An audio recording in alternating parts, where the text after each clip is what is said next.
नमस्कार, सलाम, Sat Sri Akal and a very good evening. Angels की इतिहास की क्लास में आपका स्वागत है। अभी तक हमने देखा कि 1206 में दिल्ली सल्तनत की स्थापना कुतुबुद्दीन ऐबक करते हैं, जिनको मोहम्मद गौरी तराइन का दूसरा युद्ध जीतने के बाद गवर्नर बना करके छोड़कर गए थे। और फिर 1206 से 1526 तक 320 इयर्स तक 5 डायनेस्टीज दिल्ली सल्तनत पर रूल करती हैं। और 1526 में बाबर पंजाब के गवर्नर के बुलावे पर राणा सांगा के भी खुशी में भारत में पानीपत के मैदान में युद्ध होता है। That is known as the first battle of Panipat. और उसमें लोधी वंश के अंतिम सुल्तान इब्राहिम लोधी की हार होती है और इब्राहिम लोधी उसमें मारे जाते हैं। पहली बार भारत में गन पाउडर का प्रयोग हुआ उस युद्ध में, और इस तरह से मुगल साम्राज्य की स्थापना भारत में हो जाती है। मुगल हमेशा इनका संबंध मंगोलों से जोड़ा जाता रहा है। ये दोनों से ही रिलेटेड थे। ये चंगेज खान से भी रिलेशन था इनका मैटरनल, और तिमूर लंग से भी इनका रिलेशन था। ये तिमूर लंग के 5वीं पीढ़ी के they were the 5th descendants of Timur lung. आपको याद होगा 1398 में किस तरह से तिमूर लंग दिल्ली पे कब्जा करने में सफल हो गए थे। दिल्ली को बुरी तरह से लूटा था। और मैं पहले भी बात कर चुका हूं कि वो कोई युद्ध नहीं था, बल्कि एक तरफा दिल्ली की लूट थी, जिसमें सुल्तान तो बस देखता ही रह गया। और उसके बाद ही फिर खिज्जर खान 1414 में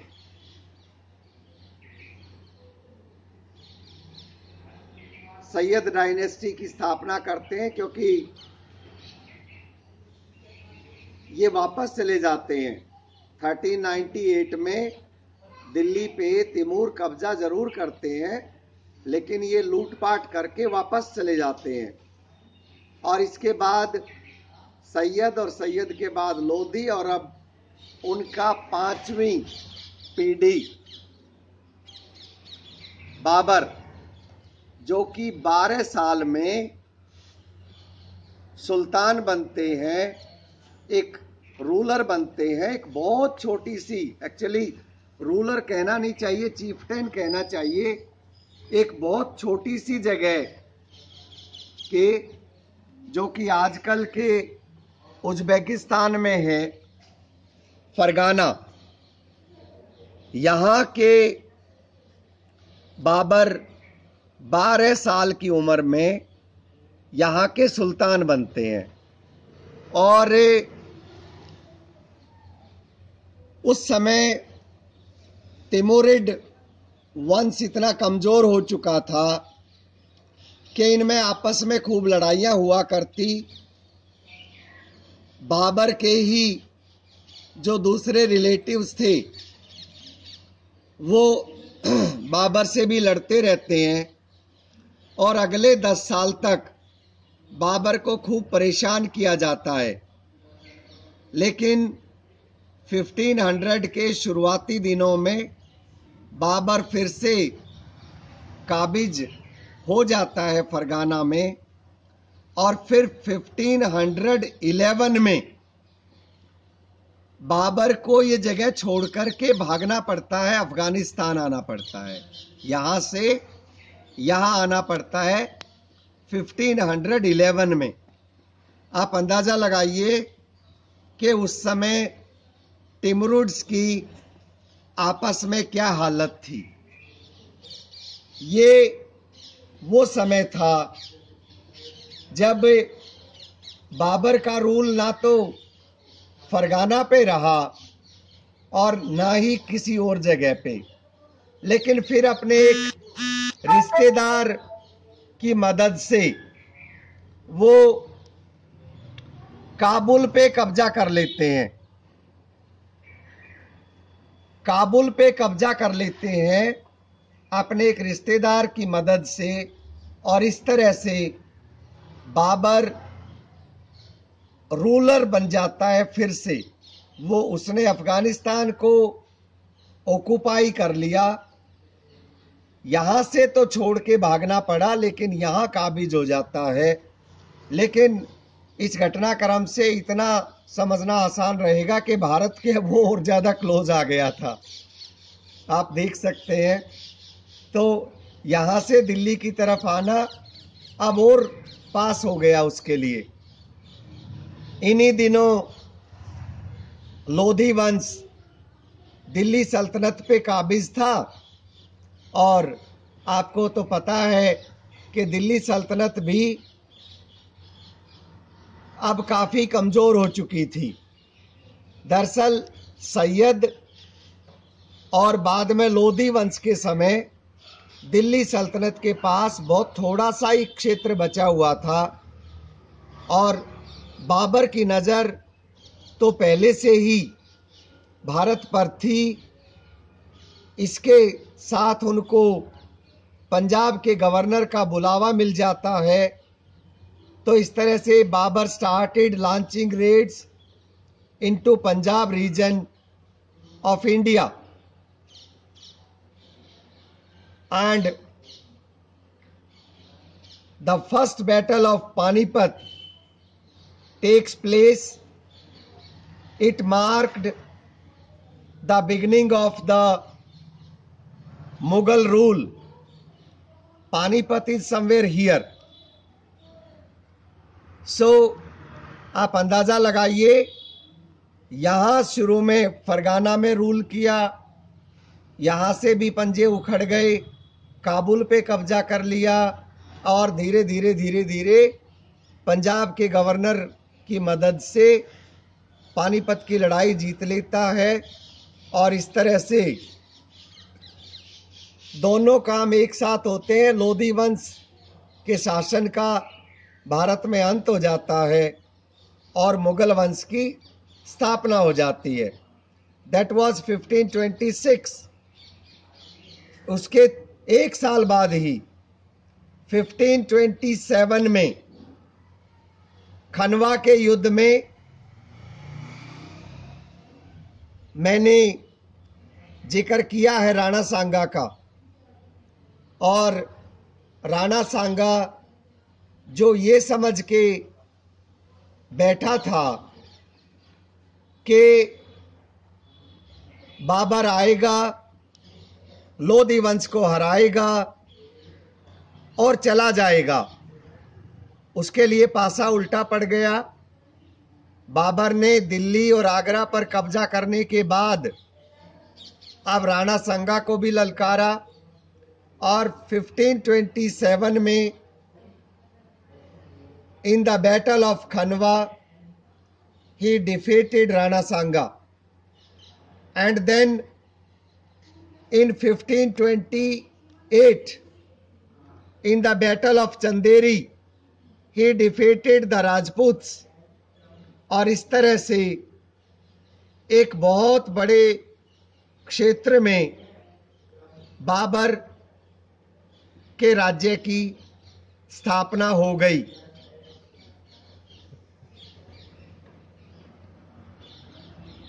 और 1526 से 1530 तक बाबर ने शासन किया।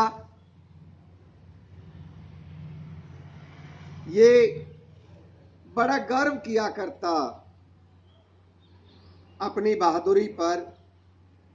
अच्छा, एक बात और है, ये लोग मंगोलों से अपना रिलेशन थोड़ा छिपाना चाहते थे। ये चंगेज खान से उतना अपना रिलेशन नहीं बताना चाहते थे जितना कि तिमूर से। उसका कारण स्पष्ट है कि चंगेज खान कितना भी ताकतवर था, मंगोल कितने भी ताकतवर थे, लेकिन वो भारत पर आक्रमण तो करते रहे, कभी सफल ना हुए। लेकिन 1398 में तिमूर सफल हो चुका था, दिल्ली पे कब्जा कर लिया था उसने।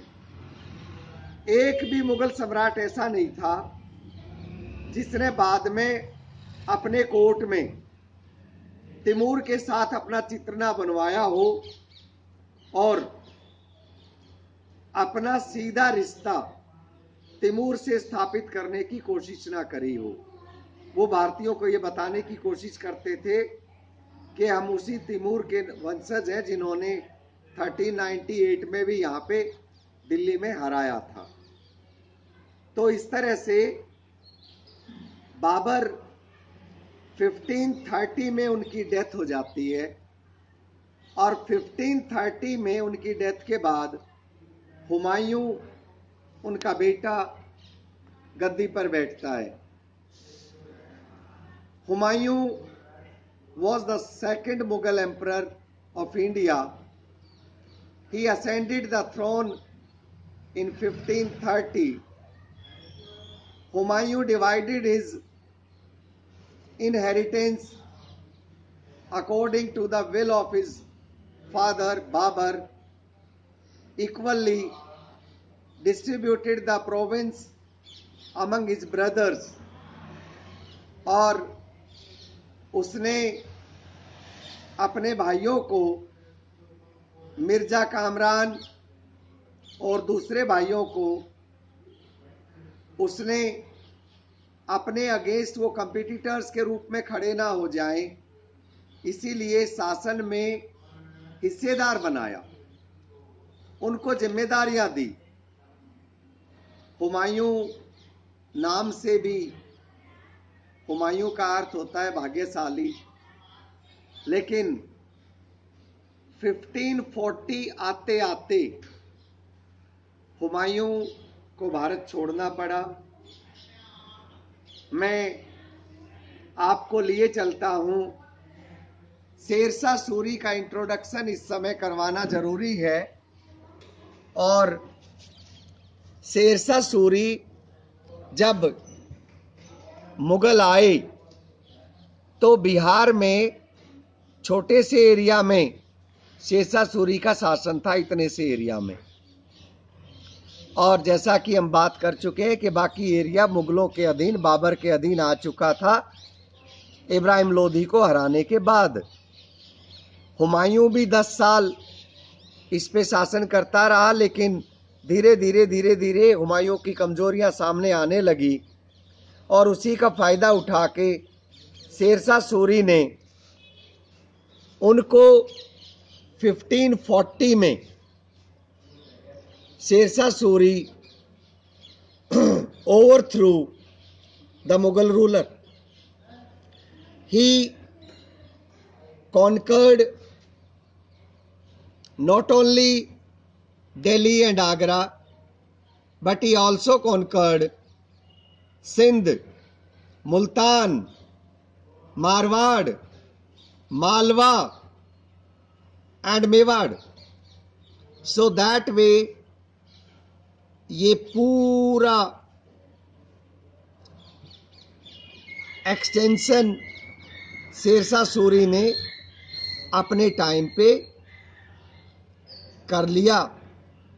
लेकिन इसके 5 साल बाद 1545 में एक ग्रेनेड फटने से शेरशाह सूरी की डेथ हो जाती है और 1545 में उसकी डेथ होती है।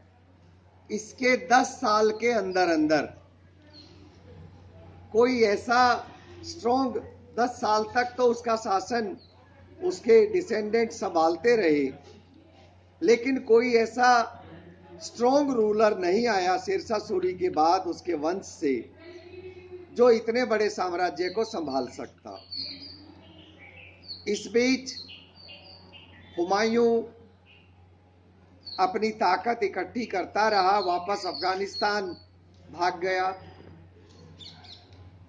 इस बीच अकबर का जन्म भी हो जाता है और ऐसा कहा जाता है कि अकबर को उन्होंने जन्म होने के बाद एक राजपूत राजा के यहाँ छोड़ा और अकेले अपने रिलेटिव्स से स्ट्रेंथ इकट्ठे करने के लिए, आर्मी इकट्ठी करने के लिए भटकता रहा।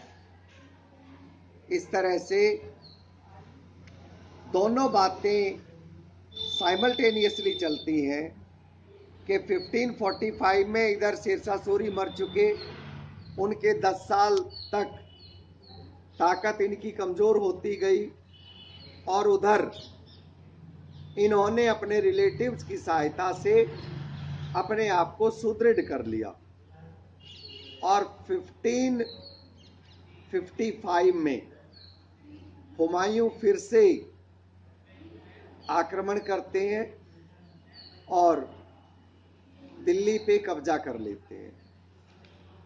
1555 में वो कब्जा करते हैं और 1556 में उनकी डेथ हो जाती है। उस टाइम अकबर 14 इयर्स के थे और अकबर राजगद्दी पर बैठ जाते हैं and he is assisted by Bairam Khan. हम अकबर के रूल के बारे में अगले वीडियो में चर्चा करेंगे। इस तरह से हुमायूं ने जो खोया अंतिम दिनों में उसे वापस एस्टेब्लिश करके वो चले जाते हैं और अकबर को गद्दी पे 14 साल के बच्चे को गद्दी पे जब बैठना पड़ता है तो naturally he needed somebody's assistance and he was ably assisted by Bairam Khan. तो हम डिटेल में बात करेंगे नेक्स्ट वीडियो में कल। तब तक के लिए watch this video at least twice, then read the text. I'll be sending you some questions, answer my questions and prepare well. Thank you for joining.